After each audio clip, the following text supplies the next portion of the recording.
Hey guys! Another day, another vlog. For today's video, samahan nyo nga ako dito sa Mayon Garden Resort and Hotel. Dito nga napili ni Tita na i-celebrate yung birthday ni Tito. And good timing nga dahil ngayong araw ay Mother's Day din. Kaya naman napakalaga ng araw na to. Ito nga pala yung mga pagkain na aming pagsasalu-saluhan ngayon. At bago nga kami kumain is nag-picture taking muna at kinantahan namin si Tito.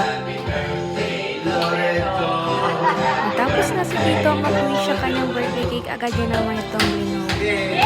Sa mga oras na to, kainan time na at pagkatapos ko nga guys kumain, nakita ko nga guys dito si Polly. Namimiss ko na rin kasi yung ganitong banding at paano ako mag-alaga ng aso noon. Dito nga sila Tito nagiinuman sa tent habang sila Tita naman nag-e-enjoy mag-swimming dito sa pool. Wala nga pinagbago yung resort na to. Maganda, malinis at talagang babalik-balikan mo rin. Kaya kung naghahanap kayo ng place or venue na sobrang ganda, I highly recommend this Mayon Garden Resort and Hotel located at Purok 8, Masarawa, Ginubatan, Albay. Nagkatuwaan pa kami bago umuwi and finally pauwi na rin kami and pinauna nga kami dito palabas. Sobrang nag-enjoy na naman ako ngayong araw pero yun na lang muna. Thank you guys for watching. See you on my next video. Bye!